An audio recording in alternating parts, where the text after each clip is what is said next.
children, hope you are all fine.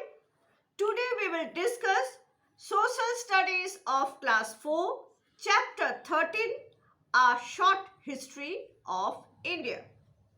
Please open page number 105. Alexander the Great. Alexander was the ruler of Macedonia in Greece. Historians consider him as one of the greatest conquerors of the world. He had owned several wars and ruled over a very large kingdom. He wanted to extend his kingdom further. In 326 BCE, Alexander came up to the river Indus. King Porus of Punjab gave a tough challenge to Alexander's army. However, Porus finally lost the battle. This famous battle was fought on the banks of the Hydaspes River, present-day River Jhelum, in Punjab. Historians believe that Alexander was greatly impressed with Porus' bravery and decided to return all his territories. Alexander's soldiers were by now very tired of fighting so many wars. They wanted to return to their land. In 323 BCE, Alexander died from malaria on his way back home at the age of 32 years. Now we will discuss about the Mauryan Empire. In 323 BCE, Chandragupta Maurya took advantage of the instability among kingdoms of North India and became the emperor of Magadha. He was helped by his able advisor Chanakya, also called as Kautilya. His empire came to be known as the Mauryan Empire. The empire reached great heights of glory during the rule of Chandragupta's grandson, that is Ashoka. Emperor Ashoka won many battles. He ruled over all of South Asia and beyond. He controlled the whole of present-day India. He conquered Kalinga, but he was so disturbed by the bloodshed and loss of life in this war that he decided to give up war. He embraced the religion of Buddhism and helped in the spread of the religion in different parts of India and in other Asian countries. He spread the message of peace and love, inscribed on rocks and stone pillars which were set up in different parts of his empire so that people could read these messages. Next, we are going to read about the Gupta dynasty. After the Mauryans, the Gupta dynasty ruled over India during the 4th and 5th century. Sri Gupta first established the Gupta Empire with Patliputra at its capital. Chandragupta I and Samudragupta were two great rulers of this dynasty.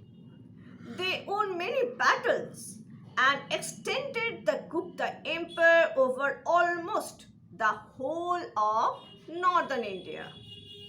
Indian art and culture reached great heights under their rule. Science, mathematics, astronomy and languages also developed during their period. India became a rich and powerful nation. The Guptas ruled for nearly 300 years. Historians consider this period as the golden age of Indian history. Now we are going to read about the medieval period. The medieval period comprises the following important events: the Delhi Sultanate, By the end of 7th century CE, India was a rich country and attracted many invaders. The powerful rulers of Central Asia, Muhammad of Ghazni and Muhammad Ghori, attacked Indian kingdoms several times and looted their wealth. During a period of 25 years, Muhammad of Ghazni made 17 attacks on India for his great deposit of riches. Muhammad Ghori appointed a Turkish slave leader, Qutbuddin Aybek, as the governor of North India. After Muhammad Ghori's death, Qutbuddin Aybek became the ruler of North India in 1260. He established a new empire called the Delhi Sultanate. Since he was a Turkish slave, his dynasty is also known as the Slave Dynasty. He was succeeded by great rulers like Iltutmish, Rajia Sultan, Balban, and Alauddin Khilji. Next, we are going to read about the Mughal Empire. After the decline of the Delhi Sultanate, North India was divided into many small kingdoms. Babur took advantage of this situation. He came to India in 1526 CE and defeated the small kingdoms and laid the foundations of Mughal Empire in India. He was succeeded by his son Humayun.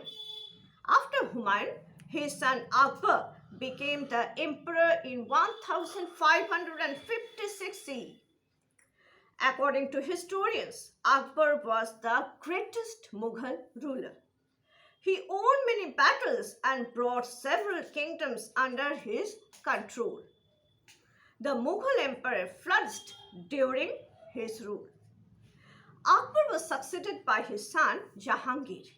After Jahangir, his son Shah Jahan ruled over India.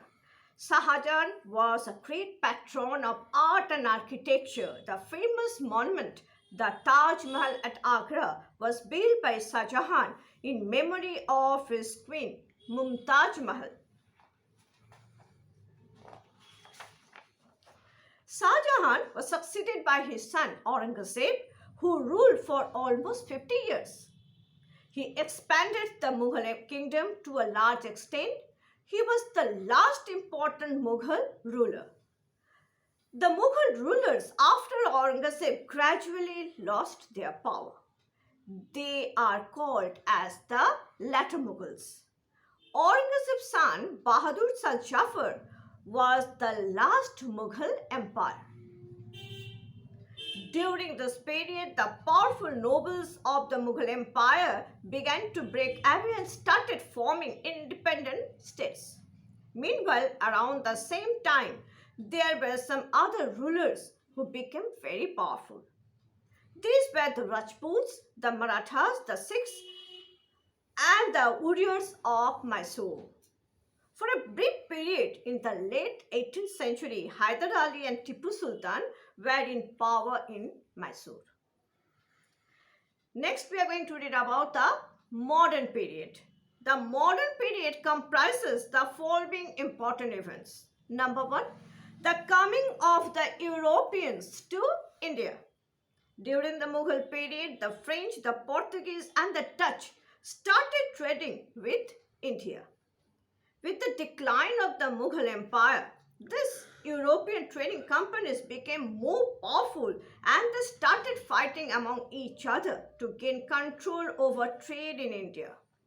The British divided the Portuguese, the French, the Dutch, and took control over all trading in India. Now, trading was done only through the English East India Company. Gradually, they started controlling the small territories of the country.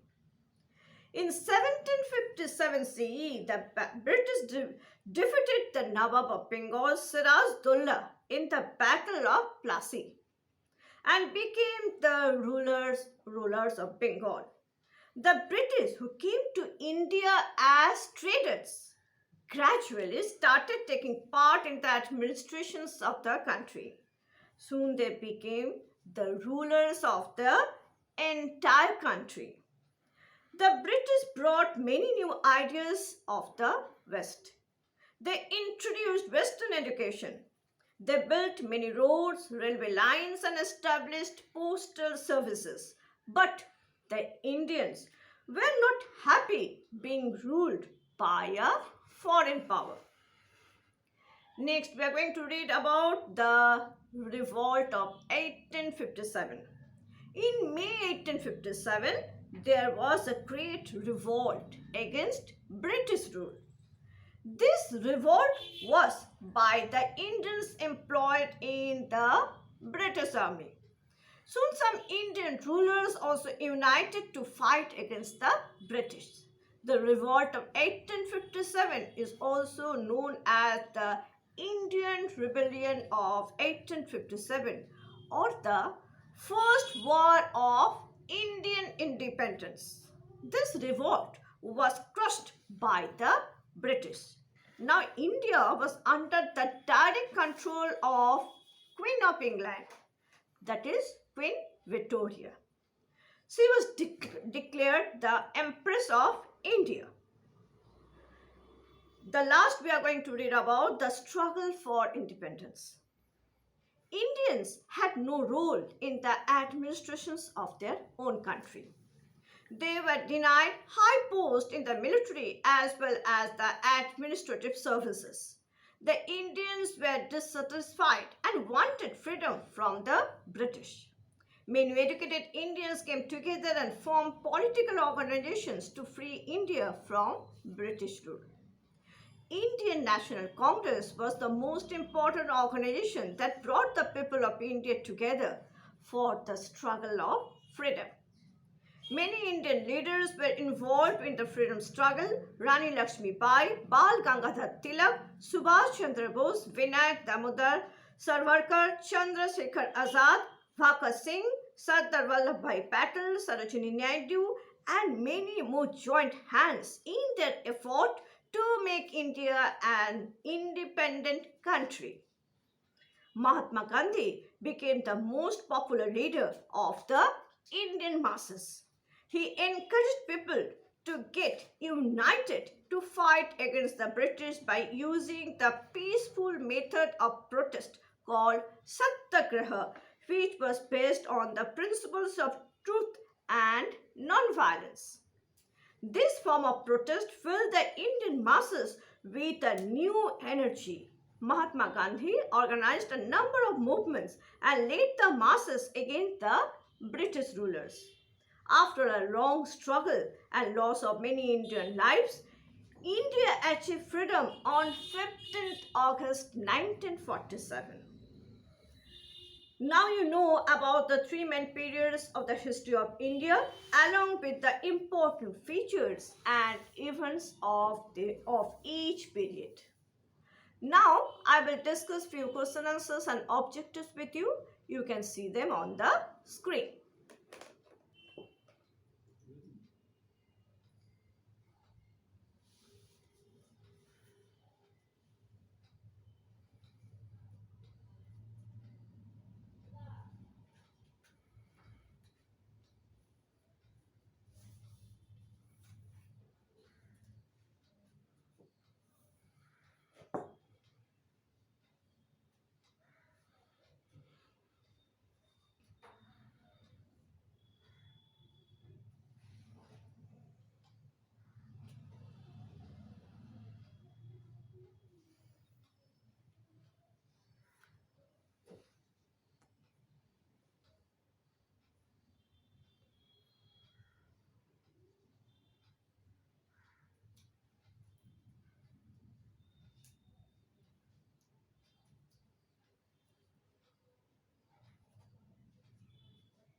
Hope you all enjoyed the class.